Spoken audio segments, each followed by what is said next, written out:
Hey there, fellow adventurers. Welcome to Tryst with a Werewolf. Are you ready to step into a world where the line between human and beast blurs?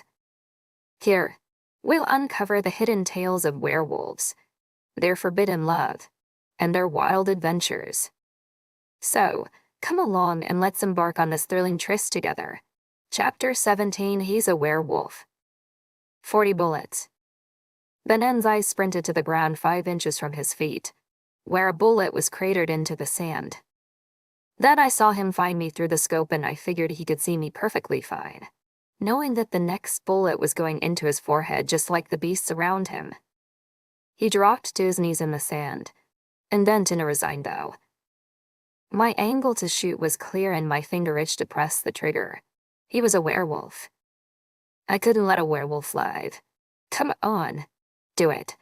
I couldn't let him live. But after several seconds, no shot was fired. When no bullet came, his eyes set back to me. We stared at each other for a full minute. He then sighed. Sorry. I looked out of the scope into his small form in front of the cave. Then I went back through the scope. He looked down at the blackened sand from an old fire in front of him. Sorry. Then N werewolf. A deliberate pause. May's werewolf. Molly's scared.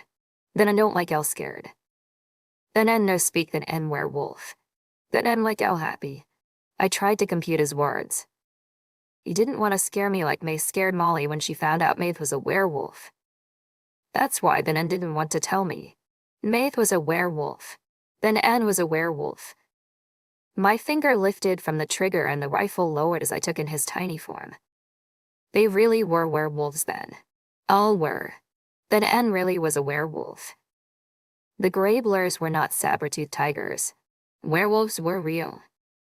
My forehead rested against the bark of the tree and I closed my eyes in inner pain. How come I was still on this planet? I had gotten caught up with a werewolf. Really? Werewolves. But all this time he never hurt me. He didn't want to hurt me. Did he? I looked to the rip and gash at my hip. Then N had plenty of time to try. Were there such things as nice werewolves? Maybe they're just bad at the full moon. I sighed and started to climb down the tree. When I turned to face him, a rifle stowed back on my shoulder. He stood, though I couldn't tell his expression from this far away. But I paused. A werewolf. No, I couldn't do it. I turned my back on him and started walking away. He could live, for helping me, but I was done with him, L. He yelled out, but I ignored him and kept my pacing. I had lost another friend in this place. This stupid planet had taken everything from me. I was alone again. And this time I was without my supplies. My eyes widened and I nearly tripped. My supplies. How was I supposed to survive on this planet without anything? Sure, I had my gun, but what help would that be when I'm out of bullets in just my pouch? It was too much. I couldn't do it. And I broke down. I fell to my knees, hand to my face and holding my tears. My sobs came out as wheezy puffs of breath with the ludicrous leaf still stealing my voice. I cried harder. A warm hand gripped my shoulder, and I startled my sobs away. SDHM Wasami. He caressed me with a gentle tone. I'll cry. When Nan kneeled down to me, my fight was over. I was already bounding into his embrace. Everything forgotten. I needed him. My arms came around his neck and I pulled myself against his chest. His warm arms around my back. Nose nuzzling down to my neck. After a whole minute of an embrace, he lifted us to a stand, a hand stroking over my face. He then signed, in an N werewolf. Sorry. I nodded, wetness still dotting my eyes. Cry, he said sadly and cupped my face, thumbing through the tearful trail. I swallowed harsh and nodded again, still not able to speak. Scared. Werewolf. No scared than N. I pointed the dead 3 over by the cave. Know them? With worried eyes I asked. Matspai. My fated mate. White slashed away me and my wins on with the beat of the heavy techno music the DJ was playing. Did I kill his brothers? Then N looked over and shook his head. No, knave. Werewolf not good. Bad werewolf. I breathed out in relief and he pulled me into his chest for another hug. His love was warm and comforting, a cocoon around my pain. He stepped away again and touched over the tooth cuts across my chest. Hurt. They were still bleeding and staining my shirt, but I just shook my head. Then N here. L safe. I looked up pitifully. He caressed down my face again. I bent into it and sighed in relief. Kiss. I recoiled, hearing him say the new word, then looked over the way of the dead wolves and nodded. Yes, that a whole werewolf kissed me. When then N took a deliberate step against me and cupped his other hand around my face too, I looked startled up to him and he was leaning in, head tilted. What was? His lips then pressed silk soft against mine, and in perfect stillness I closed my eyes and bent into him, nearly losing my footing. This wasn't the passionate, sexy kiss that Wolfbeast gave, but this lit a fire within me stronger than any desire I'd ever felt. The kiss was as chaste as any middle school peck, but so much better than any wild hot tub makeout session. Everything I ever knew about kissing and intimacy was wrong. This was right. It was home. It was perfect. But N was right. I didn't want to ever open my eyes again as he pulled away. A breath finally came from my unforgiving body and I gazed up at him.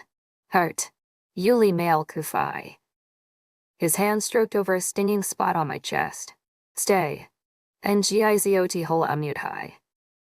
Don't leave me again. I clung to his arm and begged through my face. A strong level of panic rising in my chest. Undesadi. His arms came back around me, and he tenderly touched my cheek. Eldo. He looked back to the cave and the dead bodies. Kill. What would be worse? Seeing dead bodies, or being alone? Eldo, please. He nodded and grabbed my hand, leading me back to my assailants. I gulped down the still present saliva. Then N. I turned him to stop. His eyes asked the question. I opened my mouth and tried sticking my tongue out. It was only a margin of movement, so I scratched at the leaf. My face looking a pitiful mess up to him. Help. His hand gently pushed at my chin. When he looked in my mouth he sighed. A kankadi nobelio. Then N help. Mark Spidey. My faded mate. White splashed around me and my will spun with the beat of the heavy techno music the DJ was playing. He then led me back to the cave. He tried to block my view from the wolf bodies, but I still tried to peek. I turned to look closer, but when then N noticed, he scooped me in at his chest and walked into the cave. He sat me down on a bed near the door. I didn't think, even with an N by my side, did I want to go to the back of the cave. My fingers slid into the furs, the softness tickling between. The bed was pretty much long logs set side by side with many furs over the top. While I was lost feeling the blanket, he strode further back into the darkness. As the leftover adrenaline was finally waning, I was finally noticing how bad the bite cuts felt.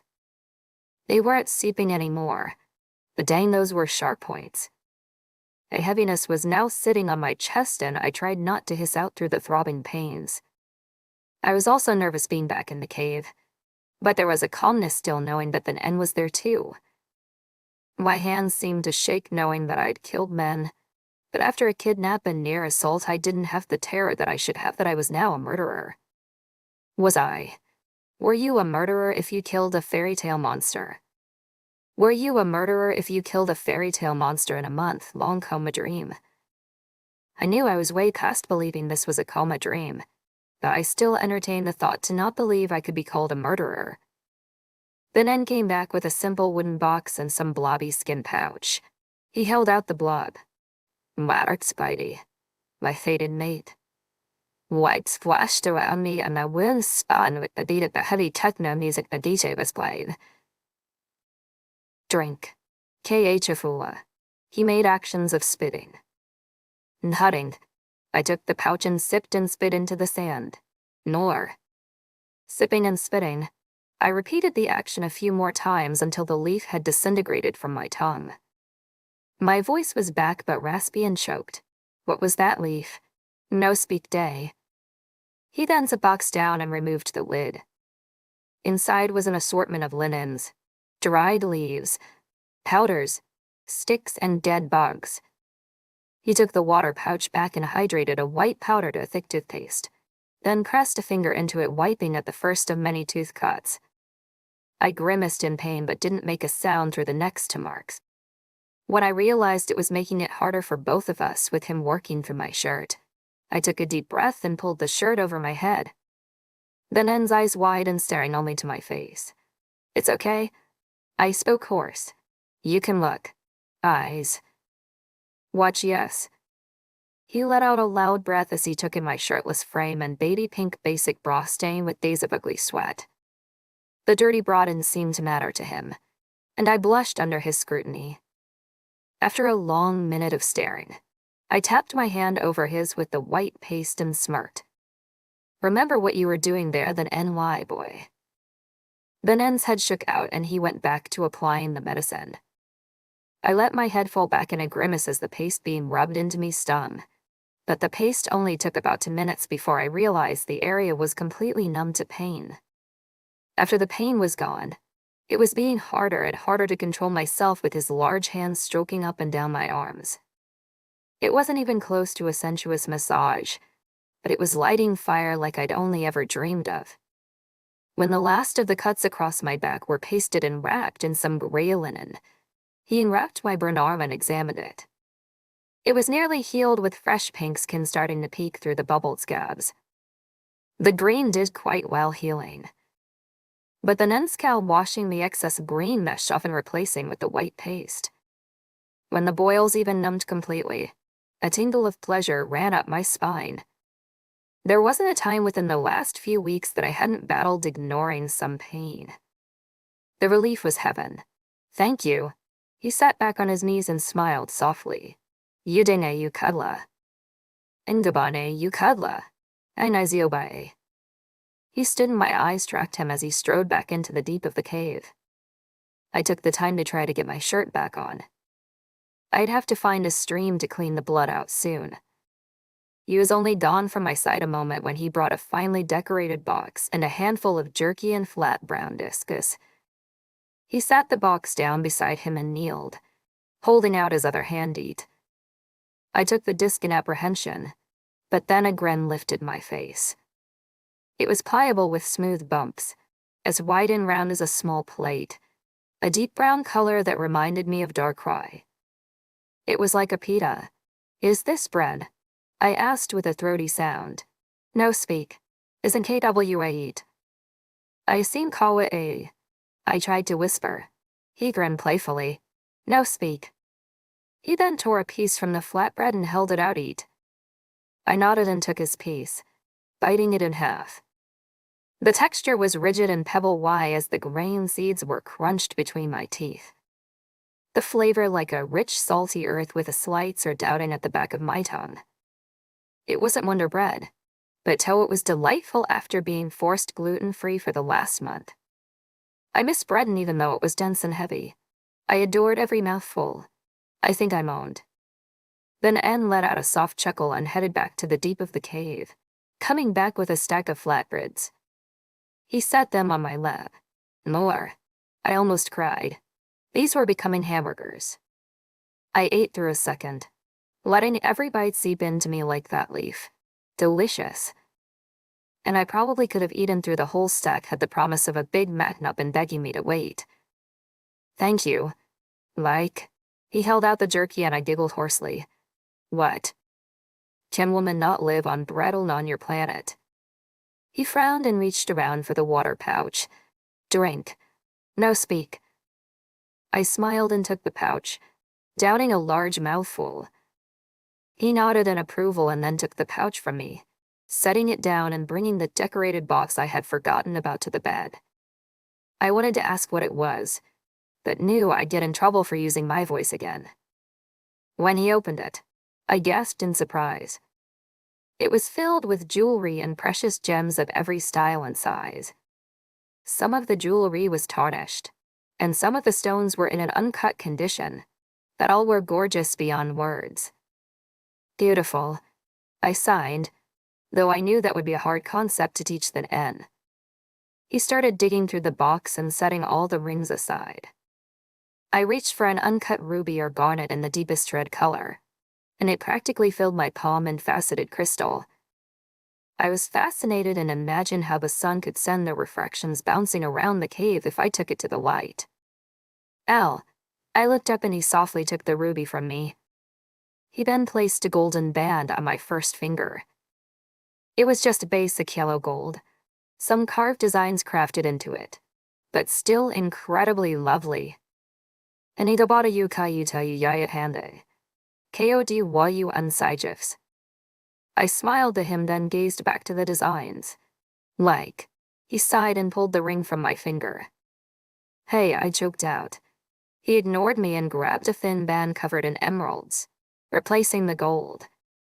It didn't quite fit, so he put it down my fingers, until it was around my ring finger. I giggled and held it out like I was showing off my engagement ring. He smiled.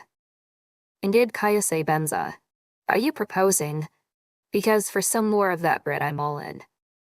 His smile faltered and he took the ring back. I guess you don't want to get married for bread then, I pouted. He tried other rings, but neither of those made him happy either. I pointed to a heavy necklace with layers and layers of cut purple stones. What about a necklace then? This one is gorgeous. Than's face glared at the gruffness of my voice. No speak. I couldn't help the giggle that croaked from my throat. It was followed by a round of coughing. Thann then looked horrified and grabbed my knee like I was dying. I'm fine. I tried between coughs. When my barks finally slowed down, he pushed me down to the furs. I had no chance to fight. He pressed and held. What are you doing? No speak. Sleep. Sleep. I looked to the bright cave from before us. Day sleep. Heal. I finally looked up to him, a playful smirk filling my face, then pouted. But don't you think I need a goodnight kiss first? Kiss. I made the sign for kiss very obvious what I wanted. He smiled softly and stroked over my cheek delicately. He said as a purr. It tightened my muscles. We watched each other intently as he leaned over and hovered over my parted lips. Then Than's full lips met over mine, and I couldn't imagine anything better. Chocolate cake was trash. His large hand caressed over my ear and into my hair. The kiss was beautiful and chaste. But when it was chaste for too long, I opened my lips and slid my tongue against his lip. He jerked back from the bed in shock. Wednesday and I'm sorry. I cried, sitting up after him quickly, thinking I pushed him too far. But at the sight of his aghast face, I giggled. What's the matter, Dothraki? Never been French-ed before. I then bit my lip with a teasing smile and followed him off the bed, straddling over his knees. Come back, I croaked. More. He looked hesitant, but a hand came to hold my waist, so I leaned up and took his face in my hands and pressed my lips against his. He reciprocated the kiss, and when I licked over his lip, he didn't back away. I guided his mouth open and reached his tongue with mine. A throaty grunt came from him in surprise, but when I started the tangle, his lips formed a grin and his other arm wrapped around my back. I pressed myself against him and pushed back into the kiss, and his lips came strong to mine, his tongue now knowing the game. It may have been that 10 seconds ago he was reluctant, but he was playing now, and it was like he'd had a lesson every day of his life. His lips were bliss. Tingles raced over my body, leaving goosebumps over my neck and arms. Electric currents swept over the whole area, like lightning was about to strike us down. His hands roamed over my back, pressing the heat down deep into my bones. I was fully and wholly in the minute with him. It didn't matter that he changed into a giant wolf. It didn't matter that he was an alien and that I was light years away from my home planet. It didn't matter that I was nearly assaulted. It was just me and him, and it felt like that's how life was always supposed to be. It caused me to burn, everywhere. When we finally parted, we both were breathless and smiling. He pulled me into his chest and squeezed in a hug so telling. Tingles swarmed around my belly. He kissed over my hair and whispered huskily, "Njia Yakut Hande El." I leaned out to see his face and bit my lip in a smile, trying to read his expression. He looked so happy, so full of love it made my heart ache with pleasure. His fingertips roamed over my cheek. Sleep. Heck no. I was not ready to be done with our make-out session and teased. Noise. Sleep. Then end sleep. Then end no sleep. Then end ya sleep. He studied me. When neither moved for a minute, he reached down into the box and brought out the amethyst necklace. UMG IXO. Lala. He moved the ends around my neck and clasped it behind me expertly. Lala. Sleep. He then lifted me to the bed. I let him lay me down and bundled the fur into a pillow. It was lovely having a soft bed after sleeping in trees so long. But then I wondered, would that mean I wouldn't have the Than's warmth? Would he sleep next to me if I had blankets? Wait, what about my supplies? I sat up in concern. That N, what about my supplies? I squawked. Sleep. But my stove and things. Sleep. I frowned. I don't think I can. He pressed me back down to the softest and kissed my forehead. Sleep hell. Then N go. Go where? You're leaving me alone now. I worried. No scared. Then Endo water. Oh, okay. I nodded. Then Endo. I'll sleep. I looked around the cave walls and a peek outward to the dead wolf body. I'll try. Then N help. Help. Help what? I asked the question with my glance. He twisted me easily and laid me down on my stomach. With his strength, he just lifted me like a doll. I'd had no chance of resisting. What are you doing? I looked up. No speak. Sleep. I put my head on my arms and sighed. Fine. But then his warm hands were on my back and seeping the heat into my back with fluid, soft movements. It felt wonderful even over the new tooth marks. He started purring a soft hum and I closed my eyes, relishing the moment. Oh, I moaned at the heavenly feel. He kept humming and stroking for a few minutes, until my breathing was soft and tranquil. He then kissed my hair, next to my bun and stood, Lala a p-file. As his presence left the cave, I felt like I could actually sleep and let myself drift away. Chapter 18, wanting to go 40 bullets. When I woke, the sun was setting and I could hear a raging fire outside. I leaned to the edge of the bed and could see the N in front of a massive fire, some large skinned animal on a spit above it. I sat watching for a moment as his delectable back muscles moved to rotate the handle and let a smile slip to my face. Sensing my glance, he suddenly turned around and grinned. He let the spit go and jawed to my side. Good sleep. Yes, good sleep. I sat up and he offered his hand. Meat fire. I teased. Cooked meat.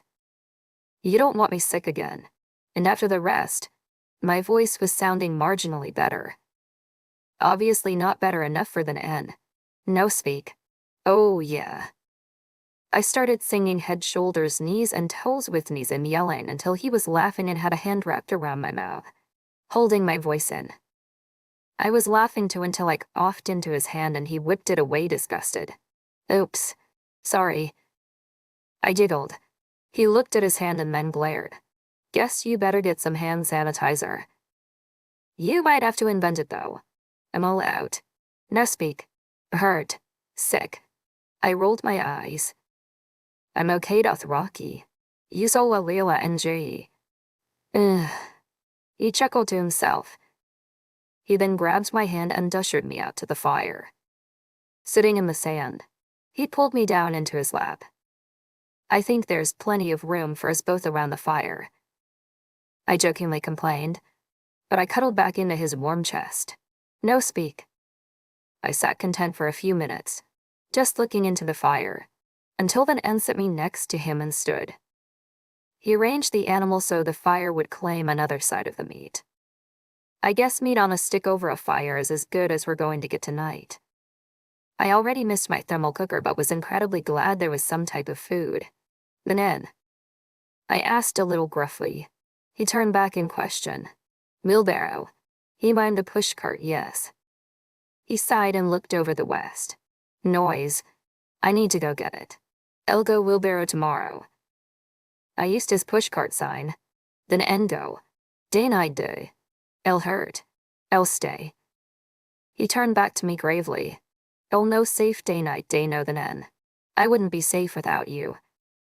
But you leave me alone sometimes. I paused, thinking it over. Maybe you could carry me. Werewolf then N. Then I pointed at the bite cuts at my chest. Luth down as E. He screeched in a horrified air. He stared shocked for a few moments then exhaled hard, trying to regain his heavy breathing. He then turned his back to me and played with the spit again. His signs were soft to his side. No werewolf. Werewolf Hertel. You could be careful. We have medicine. I asked gently no.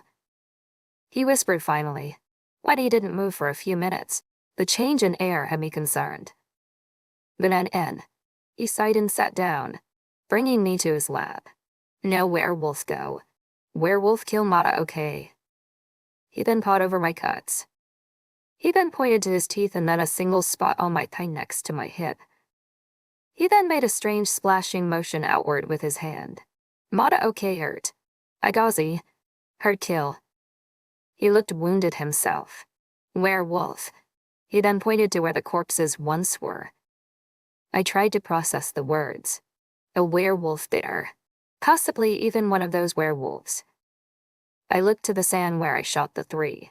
He bit into her artery. That's how she died. I glanced back to the Nen's tortured face. And that's why you don't want to carry me. You think I'll bleed to death? I twisted in his lap so I was fully facing him and hugged around his shoulders. He nuzzled down against me. Maza okay cry. He nodded against me, and eventually I started running my hand over his back and through his hair. He hummed a please sound, and I gave a soft but slow kiss to his cheek. He leaned back and tilted his head, a strong gaze on me.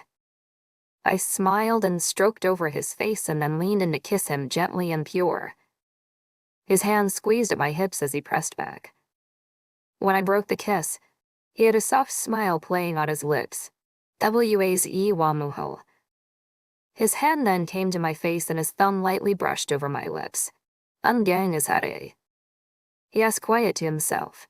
Oh, ongang's hare. I tried to mimic, and a chuckling grin slid over his face. He then leaned forward and kissed me again, this time a bit more heated and needy. I opened my mouth to allow him to deepen this kiss and I felt his lips pull into a smile for only a moment before he complied, and we were tangling again. I fell against his upper body, adoring the feel of him with me. My hands started sliding across the muscles in his strong shoulders and chest, the pads on my fingers rushing through the singing of fireworks between our touch.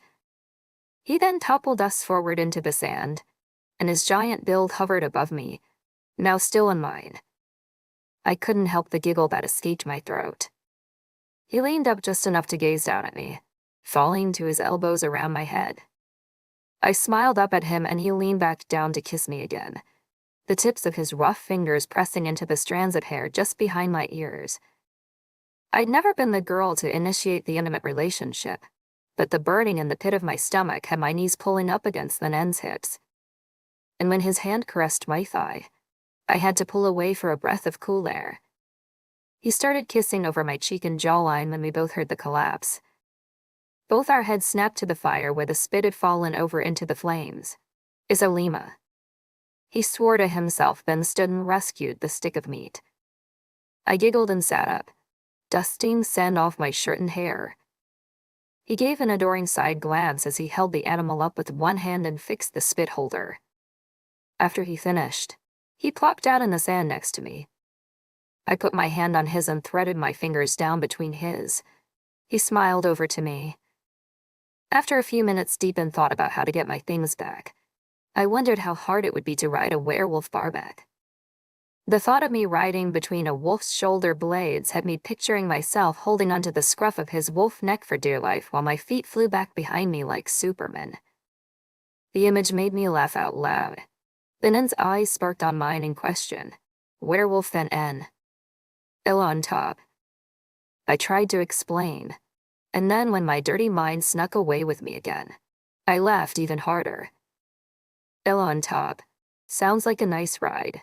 Werewolf Thann. I tried to shoo the giggles away and made myself presentable. Yes, actually. I realized I did want to see Werewolf Thann for real this time. Not through a scope, yes. Werewolf Thann. LC. Or I mean L-watch. He paled and shook his head no. Werewolf Thann scare L. I won't be scared. No, please. I gave my best version of puppy dog eyes. No, he looked back at the fire. I touched his face to look back at me. But Werewolf Thann her tell. Change cara. He took a breath. No, her tell. That I want to see. I stood and grabbed on his arm, trying to tug him up. Werewolf Thann. Please. He pulled his arm back to himself, not even budging at the slightest noise. When that wasn't working, I tried for a little provocativeness. My voice was light and suggesting. Yes. I placed a finger on his chest and walked it over to his back and started a deep rub over his shoulders. Show me Werewolf Thann. El massage Thann. My oxbody. My sated mate. White splashed around me and my wounds spun with the beat of the heavy techno music the DJ was playing. He perked and then crumbled under my fingers in delight. I stopped my movements and bent to his ear. Yes, Werewolf Thann. Thann massage. He tapped my hands and then signed more. I pulled my hands off and stepped back. More Werewolf Thann. Thann's eyes open and he twisted to me. Angie KWAZI. You saw my bussay. Scared. No, please. Just for a moment. He scowled no. I growled and came and sat in the sand by the fire, but far enough he couldn't touch me. Fine. He pointed to the spit. Meet fire. I said fine. I grumbled and started to play with the new necklace, letting the gems roll between my fingers. Thann scooted toward me and I scooted my own few inches away. A large sigh came from him and he sat back and watched the fire. El scared. I'm not scared. I spoke like a petulant toddler. A warm hand started to caress my back and I didn't pull away from it. But I didn't say anything else either. It was late and dark when Thann finally decided the meat was ready and he handed a charred leg to me. I was still grouchy enough that I just took it and started eating. That's Spidey, my fated mate. White splashed around me and my wounds spun with the beat of the heavy techno music the DJ was playing. He asked, digging into his portion. I nodded but hadn't yet made an effort to look at him. He sighed and stood, going back into the cave. My eyes barely followed his movements, and when he came back with a flatbread in hand, I had to wipe away the momentary light that came to my face. He sat back beside me and held it out. L is in KWA.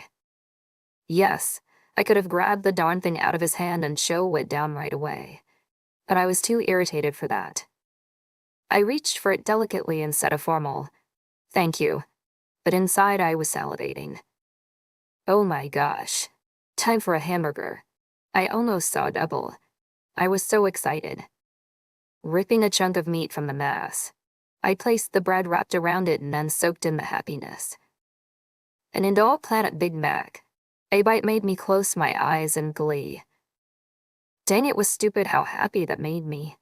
Every bite was magic on my tongue, hey. Shush you. I know there should be secret sauce and tomatoes and lettuce galore, but I was living in the moment. And when every last greasy bite was licked clean from my fingers, I finally gave a reluctant glance to Thann. I guess I can forgive you. For now anyway. He gave a lopsided smile that pressured one to follow on my face too. Night. He stood and kicked some sun over the last of the fire. Sure. I agreed with a yawn.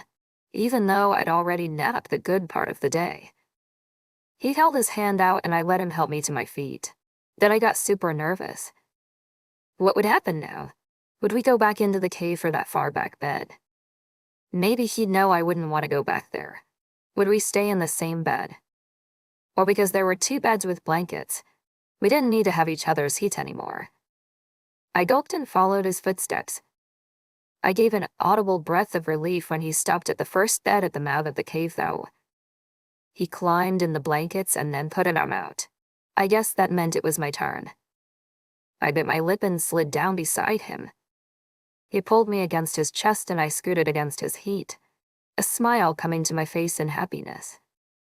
Even after all that had happened throughout the day, against him I felt safe and calm. It would be easy to fall asleep. Chapter 19, Ozifanze Wakuduma, Woman of Thunder 40 Bullets. We woke up in nearly the same position, but I didn't feel any stiffness. Sharing a twin bed back on Earth with even my dog would have given me some kind of aches. I sat up and smiled down at Thann, fully forgetting that I wanted to be angry still. He sat up after and stretched. "Oh, hi," I said simply. "Hi," he chuckled back. My head tilted. "Is that the first time you've said that?" He ignored my question and cupped my face for a full kiss that spoke of eternities of happiness. It was full minutes of unbroken adoration sparking through my veins. His lips were magic. He pulled back, leaving me breathless and my eyes still softly closed. His fingertips tenderly wandered over my face, leaving streams of tingles until I finally looked at him. He grinned and then kissed my cheek once. "I'll stay." He then stood and walked to the cave entrance. "Hey," I complained. "You're going to kiss me like that and then run away." "Stay." I pouted and folded my arms. "Fine. Go take your morning disappear." He flashed a toothy grin and ran off, leaving me to take my own human minute. Finishing my business, I wandered around the camp for a few minutes and then took a cutting from the meat still skewered to the spit. I mean, what the hey? I already had food poisoning once. Maybe let's try for another. Nibbling the meat, I wandered around the area until found a plot of land that had to be a garden. It looked like things were deliberately planted in rows and the dirt tilled around them. Good to know I could grow food here. I was looking over the plants and trying to decide if I already knew what any of them or what out of nowhere. I was caged with thick arms and spun around. I screamed in fear that another werewolf goon had got me, until then Engafade and set me down, ruffling over the top of my head. Then I screamed at him. He grinned and pulled me against his chest in an embrace that I didn't want to reciprocate, but he was too strong to get away from. So I just scowled at him. His thumb smoothed over my brow. I grumbled. "I thought you didn't want me scared, him." Then unscared L. He paused as if he hadn't thought about that and then shrugged. He grabbed my hand and started walking us back to the cave entrance. "El wheelbarrow go." I stopped and looked up at him with a smile. "We can go get my wheelbarrow now." He nodded. "Let's go." I bounded into his side energetically. Citing a eyes in Pole, yes, eyes at hafe. Isn't KWA. Amanzi. In Yama, EY mile. He tugged me into the cave and sat me down on the bed. "But I want to leave." "Can't we though?" "Wheelbarrow." He rubbed rough fingers as a caress along my cheek. Linda. I asked, startled, my eyes darting around. "Is there another woman here?" He grinned. "Yibo." "Linda." While I was wallowing in confusion, he trotted to the back of the cave. "Was there another woman tied up back there the whole night?" "No, then Anne wouldn't be like that." "Would he?" He came back a few moments later with a backpack made from grasses, much like a large basket, and in his hands a bone needle and sinew. He sat next to me on the bed and pointed to my hip where my pants had been cut. "Oh. We can sew it up. Good find." I placed a fur over my lap and then shimmied out of my pants. Reaching over for the needle, he held it away and pointed at my pants. "What? Are you going to sew them for me?" I smiled and handed the pants over. He swiftly got to work and I was mesmerized watching his steady hand. When he handed the freshly repaired pants over, I marveled. Thanks. That's amazing. Then I scuttled into my pants as he brought the basket back off his back. What's that? Yukayu th walla. Anirayu fane is in KWA. Isn't KWA. Elliot recognizing his word for bread. It is in KWA. He chuckled and opened the lid. After a moment of rifling through the contents, he handed me an oval. Oh yes, baby. I grinned and started nomming down the great breakfast. Look. Go wheelbarrow. He asked, watching me devour the poor grain. Slamming the rest of the bread into my mouth, I jumped up. Yeah, as I garbled around the mouthful. His brow came down and I giggled, putting a hand up to my mouth until I chewed well. Sorry. Real ladylike. I know. His grin returned and he hugged me against him. You mama the cuckold. When a few moments passed, he pulled away and nodded. Go yes. Let's go. I walked alongside of him, my hand in his. I was reveling in the feeling. He was so warm. And I knew how deadly strong he was. But his fingers against me felt butterfly soft. It was beautiful that he could be aware of how delicate to hold when I knew full well he could hold up an entire bear with that same hand. I kept stepping closer and closer, so that only a mile out. I was already holding onto his arm with my other hand and pressing myself against his side. His lips turned to a grin and he pushed me to arm's length again. No hurt. He was a party pooper. I barely tripped twice, holding onto him like that. But it didn't last. Eventually I ended back at his side, and my other hand tickling up and down his arm. Then N pulled away and playfully chastised me. No akayu koyokayuti henwa. Yes, akayuko. I mimicked with a giggle, stepping forward and running my fingers over his chest. He warned with a grin. What? I gave him puppy eyes. I'm an angel. He chuckled and lifted me clear into his arms. I squealed with delight and he started running us through the woods. When he got into his stride, I watched with fascination. He was perfectly capable to have a probable heavy backpack and definitely heavy girl in his arms, but he was still running like he was an Olympic jogger. I waited for him to get tired and put me down, but as the minutes rolled on he kept going without even being out of breath. It was pretty sexy actually. Can you really just run like this? You should have just ran off for my supplies. I laughed. Or goodness, he should have just ran me tamales. Why were we taking my slow-paced walk? As the minutes became hours, I started pulling over his chest.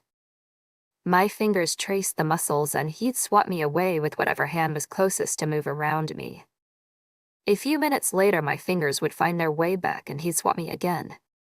The game continued until it was now me twisted in his arms, so I could trail my lips over his pecs and up his shoulder. He finally yelled in a chuckle when I tried to leave a hickey. What handsome. Can't concentrate on the road. I stroked his face. He caught my hand and finally slowed his run, letting me slide down to the ground. I pouted. AWW, but I liked you carrying me. It was fast. He then darted forward, a hand at my cheek and pulled me to a kiss. I giggled and kissed him back. I loved kissing him while we were standing. He was so tall, he towered over me. He pressed again and again, tumbling me into freedom, until my knees were weak. Just before I probably would have completely fallen over, he lifted me back and started running again. But he had definitely started something. I pulled myself up against his chest and left soft kisses up and down his neck. His shoulders tensed under my grip and I smiled. Do you like this? I kept up my peppering, though he didn't say anything. His neck widened for me though, so I took that as a hell yes. Snickering, I left loving nips between his shoulder and neck when suddenly he dashed to the left instead. My grip tight and around his shoulders. My Spidey. My fated mate. White splashed around me and the room spun with the beat of the heavy techno music the DJ was playing. He chuckled and held me strong against his chest. His own lips then started guiding over my temple, leaving a hot breath over me. I gulped. My game was going to come back to haunt me. He slowed his run, and quickly he twisted me, so I was no longer bridle in his arms, but wrapped around his front. He then pressed me against a tree and kissed down my neck. I let out a moan and felt his teeth turn to a smile against my collarbone. He let me down and held my hands as I braced against the tree at my back. Don't stop now, Thor. Starting to tug me to the left, he spoke. I tried to catch my faltering breath. Mark Spidey, my faded mate. White splashed around me and the room spun with the beat of the heavy techno music the DJ was playing. Yes, their water close. I tried to follow his movements. Mark Spidey, my faded mate. White splashed around me and my room spun with the beat of the heavy techno music the DJ was playing. He agreed. A few shaky minutes later, we came upon a gorgeous 10-foot waterfall flowing into a beautiful navy blue pond with a silvery sheen. Flowers in deep pinks and full elephantier leaves glisten with the mist on the beach. It's beautiful. I spoke in awe, finally standing straight. The waterfall's sound carried softly over the pond. Nothing like the loud water drop I would expect from Earth. It was relaxing, like music you'd listen to for meditation. Then Thann walked forward, abandoning the backpack, and turned around to me. He smirked and dropped his pants to the gravely brown sand. My eyes followed, noticing his briefs were like the Tarzan strips the werewolves that kidnapped me wore. Did those jerks really just walk around in their underpants? He caught me staring and winked. My face instantly heated. That, and something else heated too. He grinned and kept backing up. When he was knee-deep into the water, he spoke. Boy, easy, eh? He held his arms out, fingers begging me to follow. I moistened my lips, trying to press the blush away. All right. I agreed and took the rifle from my back and laid it on the ground. A bath might be nice. He sat back in the water and then watched as my shirt came over my head. I kicked my boots and socks off, then took a deep breath and shimmied my pants down. Giving a quick look to Thann, he was staring wide-eyed, and just failing to bring breaths in. I giggled and he snapped out of his trance. Come, he stated, fingers again napping my path. I'm coming. Hold on. Got to get my hair out. I started pulling pins from my bun, and when he was watching, I moved my body with some belly-dance swiggle. He was definitely staring at my curves. I giggled and pulled the rest of my bun out, putting the tie at my wrist and letting my long hair cascade down. I flipped my head a bit, and finger-combed through the locks. They were quite pretty, with a bit of a curl from staying in the bun so long. I missed having my hair down, but I still couldn't imagine leaving it down in the jungle. Yunoski Kazi, then Thann yelled in surprise, and I whipped to him, expecting to see an alligator. He instead stepped slowly and purposefully to me, face rounded in wonder. Nuhal, he spoke with soft admiration. Marat Spidey, my faded mate. White splashed around me and the wind spun with the beat of the heavy techno music the DJ was playing. I smiled. He then inched forward, hands sliding through my hair, pinching it between his fingers. Stars. Marat Spidey, my faded mate. White splashed around me and the wind spun with the beat of the heavy techno music the DJ was playing. Son, he was breathless with awe. I bit my lip and moved my hair through his fingers. Thann, are you trying to say my hair is pretty? You're so sweet. Nuhal, he whispered again and captured my lips. His hands panned down my head and back, raking through my locks. It was divine how his soft touch felt through me. And then playing with my hair always melted me right down to pudding. My arms reached and my hands stroked over his shoulders, our lips connecting in joy. I even moved a leg against him, hooking my ankle at his calf. He broke our kiss in an instant maneuver of panic. Osife's ain wak you duma. He then shoved me away with so much force. I flew back to 10 feet and toppled over some rock, somersaulting backwards. I coughed with the wind knocked out of me and a jagged rock sliced down my shoulder blade. I cried out in pain and surprise. One moment I was having the kiss of a lifetime, and next I was attached to a rock owl. He yelled and was by my side, pulling me from the pile, a monstrous bane shooting through me. "Freaked off, Rocky," I moaned, sitting up and trying to look over my shoulder. I could only see the top of the wound, but it was surely something I would be glad I couldn't see completely. The tip of my shoulder was raw with a deep gash, skin folded up, and I was certain that it was worse down lower, with the pain running wild through my chest. The pain overwhelming. "Hurt," he cried and raced to his backpack. "I'm okay," I said through clenched teeth and watering eyes. Blood already saturated my back. I was most certainly not okay. I'm guessing my back would require surgery or at best stitches. This was a wound I would die from. I tried to stand and nearly blacked out. My vision spun, and then N was at my side, holding me up by my arms. "Oh," I complained lamely and tried to step into his comfort. He stepped back. "Chino." "No, Osifenze Wakuduma." I looked up pathetically and met his horrified glance. "Right. I should be worried about how not to bleed to death. Not a hug. Help me walk to the water. I at least need to clean it." I trekked over to the water and all but fell in, letting the coolness swash at my back. I hissed with pain, a fresh batch of tears staining my eyes. When I looked toward the beach, then N was down on one knee and bent over. Head down, then N. I asked from a croak why voice. His head popped up, but he stared instead to the waterfall. "Wakuduma, Wakuduma, why do you keep saying that?" When he stayed stoic and never glanced at me, I spoke again. "Hey, it was an accident. Okay? It's not that bad." Yes, it really was that bad. He kept still. "Come in the water with me." His eyes finally met mine. No water than NL.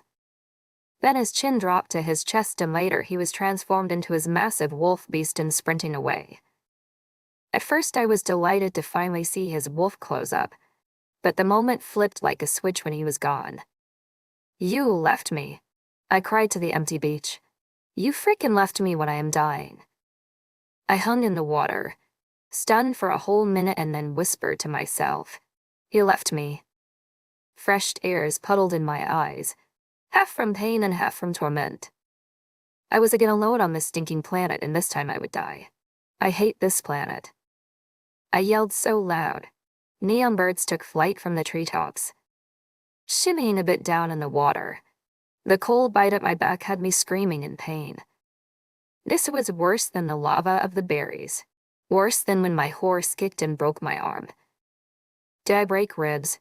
How do you even know if you broke a rib? I guess it didn't really matter. I couldn't even twist to clean the wound or put on bandaging. This was it. Even in the cool water, my forehead began to sweat with the exertion of holding in my pain. I leaned back and floated on the water. Maybe with the blood pooling around me, some alligator would come and end my suffering. In another minute of hope, no alligator showed up, but when I opened my eyes to the cerulean blue sky, I figured my blood loss was catching up.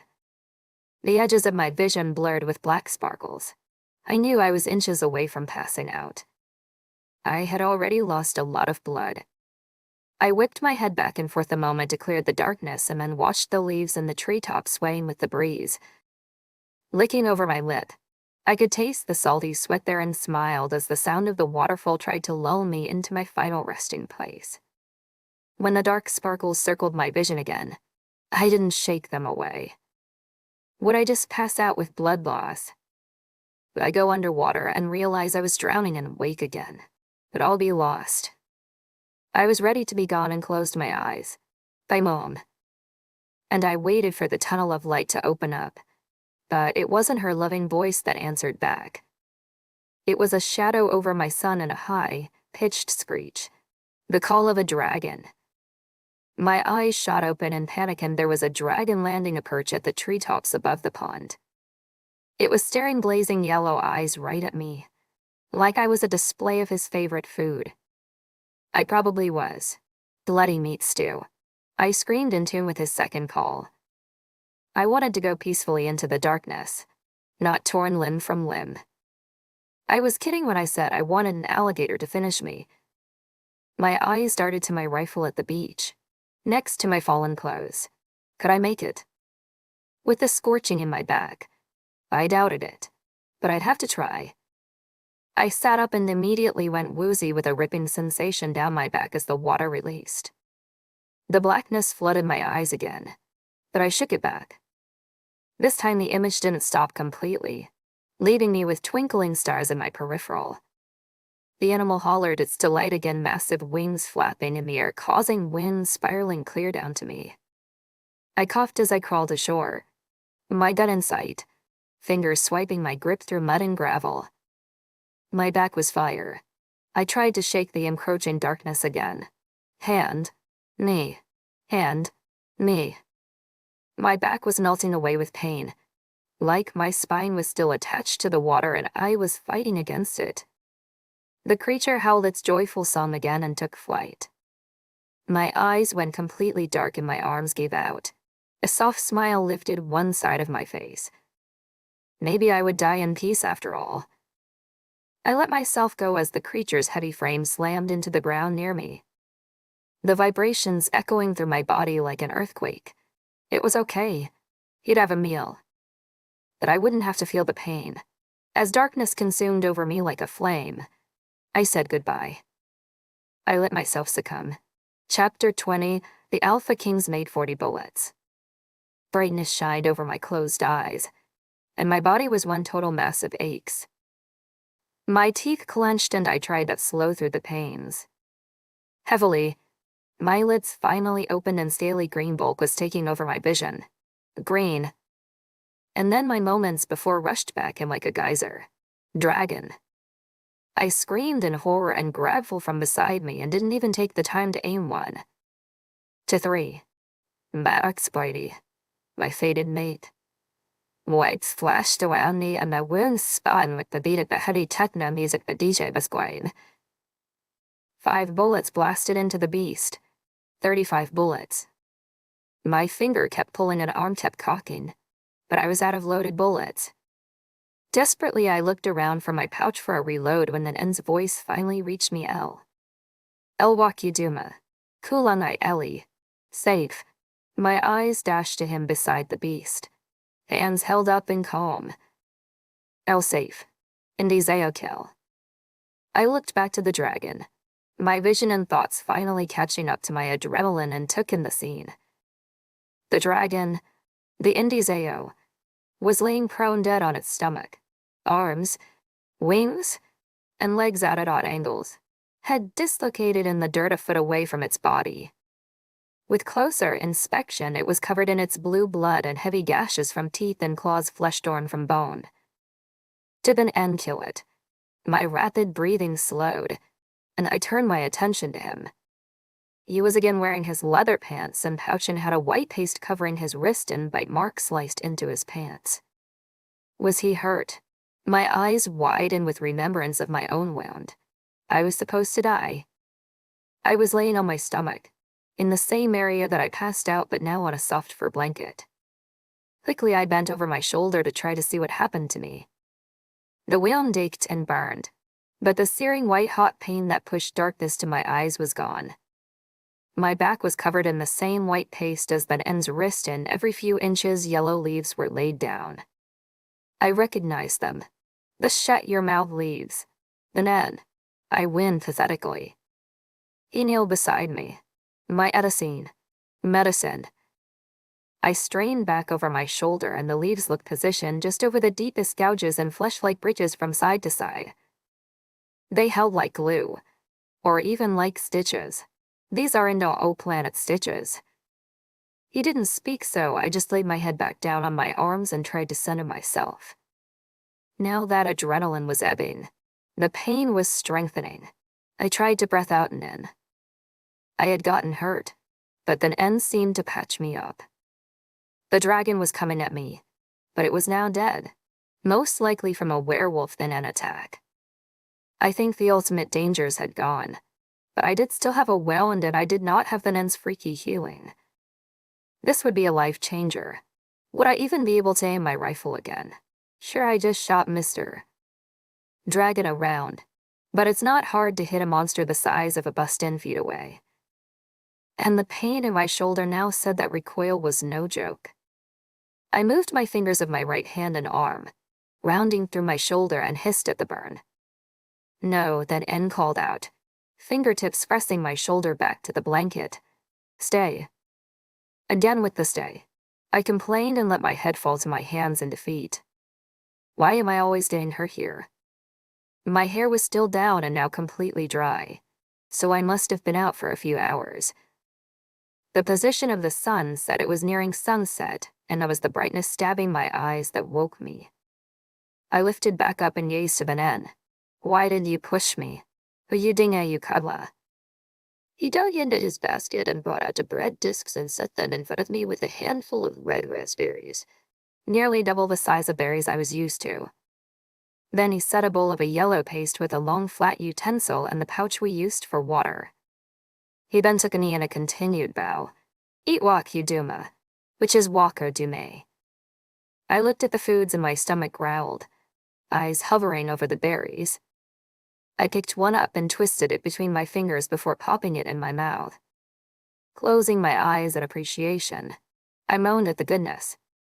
It was as sweet as any candy on earth. Maybe a toffee-like flavor. I miss sugar. Leaning up to my elbows made my shoulder complain. But if my stomach didn't devour the rest of those berries in another minute, it was going to tear out of my skin on its own. I hadn't even registered that I was finished with them when I went to grab another. I did cry. My new favorite thing. Then N. My voice was a purr. Those berries are the best thing ever. He pointed at the rest of the offerings, staring at me but still from bend at me. Okay, I spoke softly, leaning back to the furry blanket and nibbled on my bread. Oh, bread and candy for dinner. I was a queen now. After the last chewy bite of the thick bread, I washed it down with the water and looked at the bowl. What's this? I asked the Nen, a finger swiping through the yellow. It was thick but pushed easily with the flat spoon. Is it butter? I grabbed another disc of bread and broke a piece, smoothing the butter over the bread. I put it in my mouth carefully and let the flavor melt to my tongue. It was not butter. It was sweet again, super sweet with floral undertones. It was pudding. The flavor reminded me of honeysuckle dew, and I was transported to my teenage home out in front of the bush bursting with white blooms and pinching the flowers away with my brother. Using the flat spoon like a spatula, I scraped the bowl clean, savoring each precious mouthful. Then with a content sigh, I laid back into the fur, letting my fingers comb through the long brown hairs of the blanket. Eat, then N suggested, and he pointed to the last bread. Sure. I hummed and nibbled at the corner while still snuggled down in the blanket. I was pretty much in my happy place, or at least as happy as I could be under this atmosphere.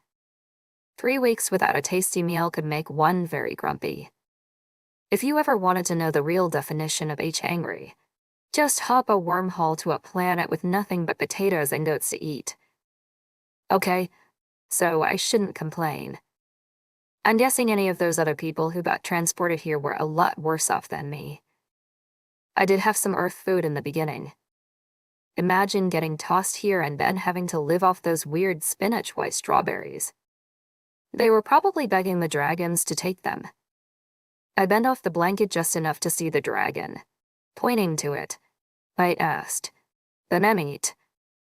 Was I selfish to not share my pudding?" He stood and tore an arm off the beast, and I reeled back to again see his strength.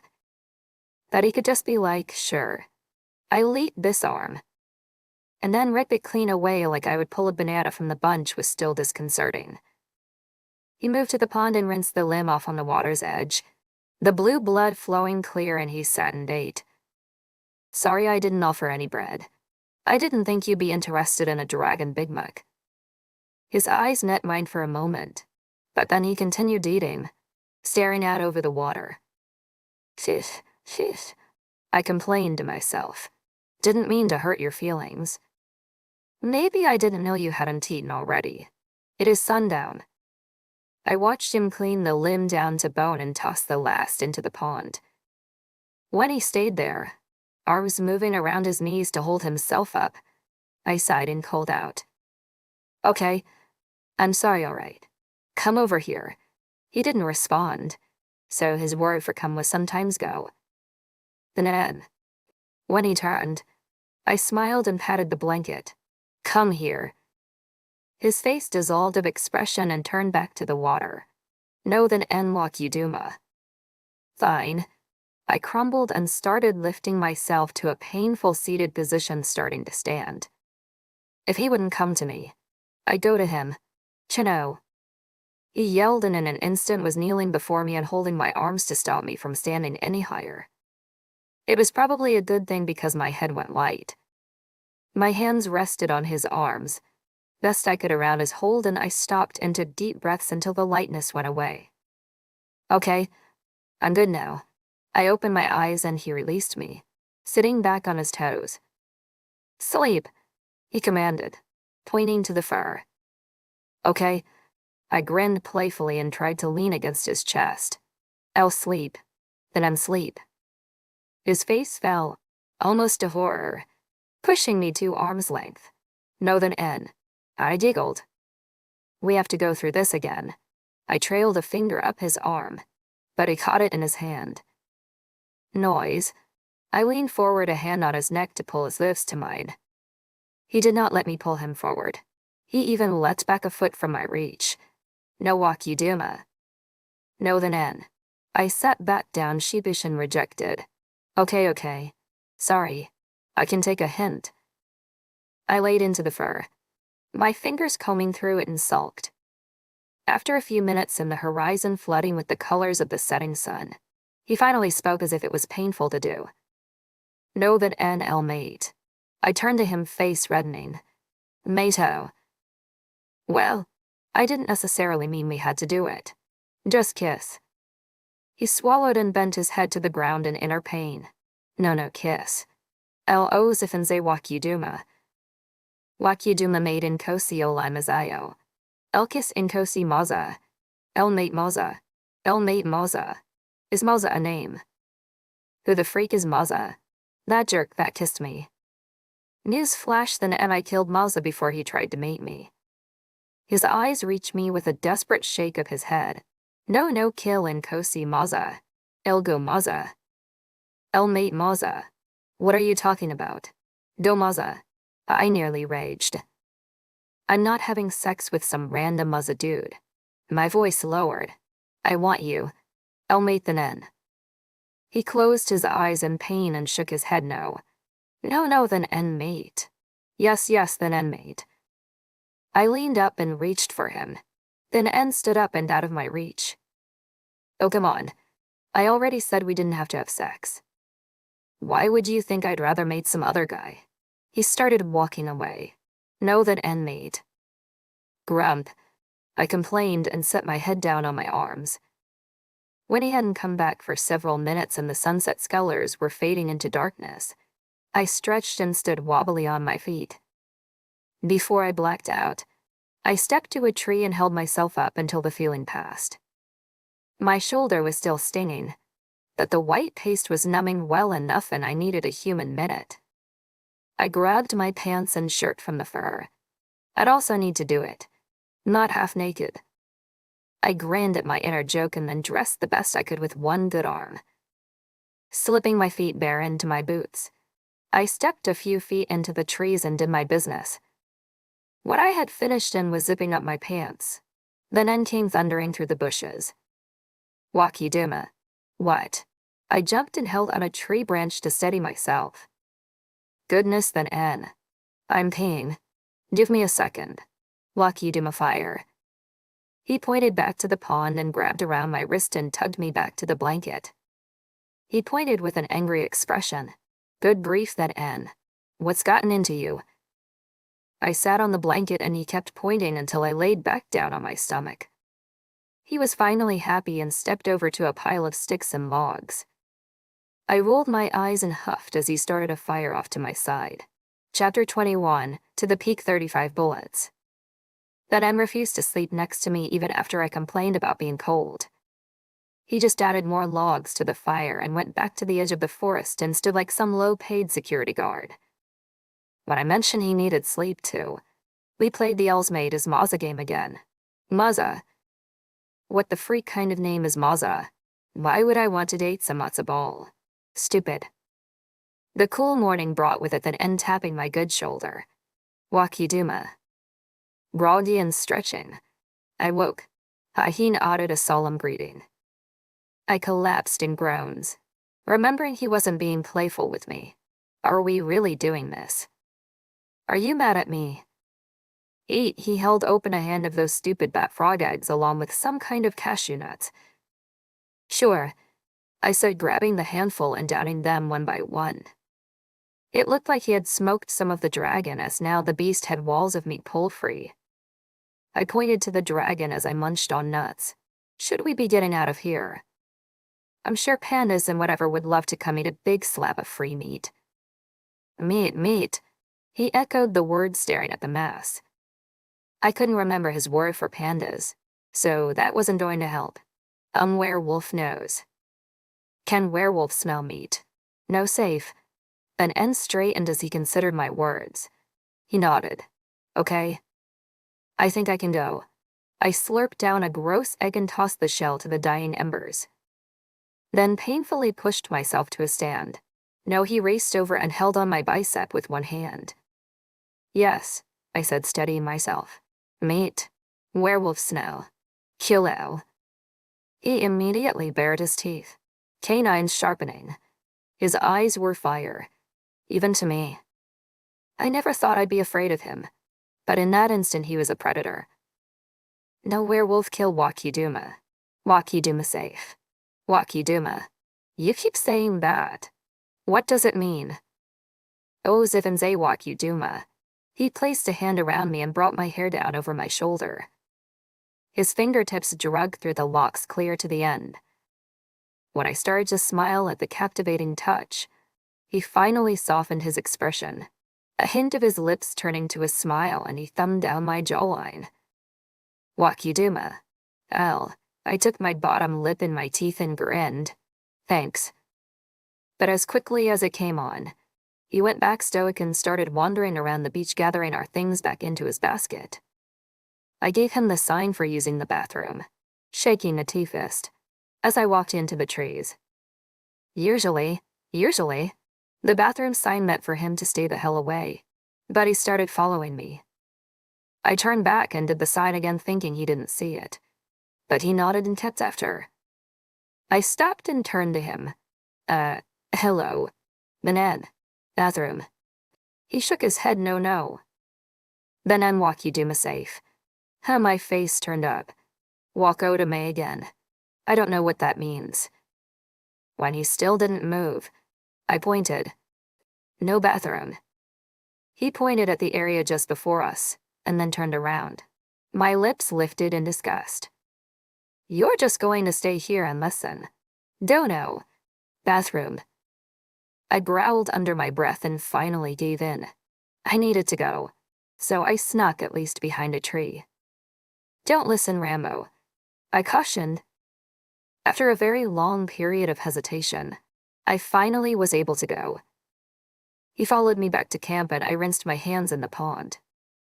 When I turned around, he was standing before me with a bowl of his white paste. Herta. I stumbled. Okay, I guess. I took off my shirt and turned, and he began smoothing the paste over my back.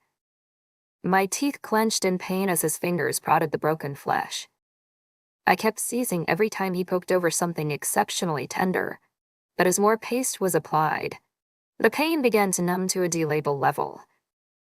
Thanks. I mumbled and put my shirt back over the wheel and then hooked my rifle over my other shoulder. He looked at the mountains to the northwest and began to walk go. As I realized he was not walking to the sharp peak at the east that we walked out yesterday, I stopped him, racing up and grabbing his hand. He pulled his hand from my grasp and spun around. I pointed to the sharp peak. Wheelbarrow. His eyes perked that way and then he shook his head no. No wheelbarrow. Intosi Maza. He pointed the direction between two mountain ranges. Wakiduma wa iba yindalu vakazi. El mate Maza. Maza again. We already talked about this. I'm not sexing up Samatsubo guy. I scowled and pointed back at the peak. Wheelbarrow. He turned me straight on. No I know ski Maza. No, I fired back and turned to the peak and began walking. Then N was already blocking my path. Intosi Maza. Wheelbarrow. I tried to dodge around him, and he swiftly stepped in front of my path. Any move I made he blocked before I did it. Stop it. He started walking to the mountains. Wakiduma go. Forget it. Wakuduma duma. I'm going to my wheelbarrow. I don't need you anymore. I flipped my hair in his direction as an act of defiance. But my hair caught the wind and went up in my face, negating the cool factor. I growled to myself and tugged it back into a pony, using the band at my wrist to tie it up. I twisted the locks into a bun and used the bobby pins in my pocket to hold it in place. With one final act of annoyance, I even stuck my tongue out at the end's retreating form. Then I started toward the peak instead. In 3 feet he was already in front of me. He was hollering and hands pulled at my bun, practically tearing it off me. Amis be go-lied wa okay henike wilonga. When he ripped a strand free, I hollered in pie now. Freaked off Rocky. I slapped his hands away. Knock it off. That hurts. I tried to walk around him again and this time he pulled me flush against his chest and started peeling hair from the bun. Hurt. Hurt. I yelled at him. He stepped from me and pointed at my hair. I mis be go lie wa okay henyake wilonga. Kwell ngwa. I yelled his gibberish back at him and barely moved to half a step around him before he was blocking again. He reached around my head and got fingers on a bobby pin and pulled it out. He eyed it distrustfully. Hey, I complained and tried to swipe it back. I need that. He looked at the metal piece a moment more and then pitched it deep into the forest. My mouth opened in fury. What the? That was mine. You can't just throw my stuff. He reached around and grabbed another, tossing it another direction. I grabbed onto my bun and tried to run away, but in an instant I was held against his chest, my back against his front. While I tried to scramble from his welded hold screaming obscenities, he picked every pin out of my bun. I finally twisted just enough to grab the elastic out of his hand as he began yanking it down my pony. You throw that and I'm jumping in front of a dragon. I threatened. He let me go and I turned to start pounding my fists into his chest. You jerk. I needed those bobbies and you just threw my stuff into the trees. Freaking a hole. He just took the blows, watching me indifferent. I stepped back, my eyes starting to glisten with anger. Just leave me alone. I started walking to the peak and put the elastic back in my hair. At least it would be sort of out of the way in a ponytail. Then N's hand was around mine, as he was instantly by my side again. No, head. Head. Angry tears spilled over. I don't understand you, Dothraki. I just want my stuff. Leave me alone. I tried to walk again, but he was again blocking my path. Cry, he touched down my cheek, gathering the droplet on his thumb. I turned my face, wishing I was stronger. Was I freaking crying about bobby pins? That was the worst kind of stupid. I just want to go home. I broke down and turned from his gaze and dropped to a squat. Why am I even here?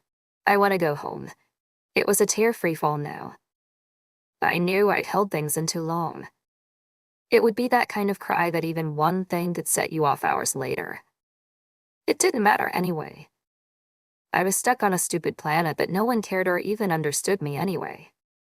I blabbered on until my nose started running and knowing there was no such things as tissues in the dumb world. I just wiped down my sleeve. Gah, I hate this place, Elvin N asked softly, crouching beside me. What do you want? I spoke as grumpy as I could and turned my face away from him. His warm hand pammed down my back and fingers looped in my hair. Wheelbarrow. My red and puffy eyes finally twisted to meet him. I sniffled. Wheelbarrow. He pointed to the peak. Wheelbarrow. Dodo matzo ball. Wheelbarrow go. Inkosi Maza go. His hand guided the different directions. I don't want to go to Maza. I grumbled and looked back at my knees. His arms held over my shoulders, avoiding my cut, and pulled me to a stand. Wheelbarrow go. A stuttering breath came to my still sad frame and I looked to the peak. Okay. Do wheelbarrow. Then N guided us toward my wheelbarrow. Secretly, I was glad he decided to come. Sure, I knew that we had been walking towards the east, but there was a lot of given going east. There was no way I'd know where to go to and begin looking in the area of my stuff. It's not like Google Maps was any good here, and even if it was, I couldn't turn on my phone. When that wolf jerk carried me away, I had even passed out a few times, so I couldn't even suppose the amount of time I'd need to walk to be in the vicinity of our old camp. I wiped another loose stare away, though the majority of the crying had since dried up. No cry. Then I spoke to the trees, still walking in front. I'm fine. But I really wasn't. Everything on this planet was giving me mental breakdowns.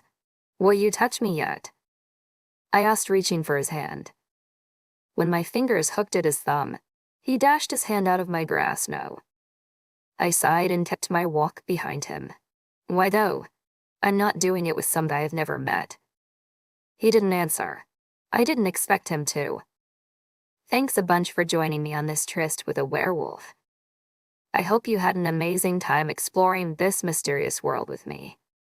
Make sure to subscribe. Leave your comments and likes, and I'll see you in the next tryst. Bye for now.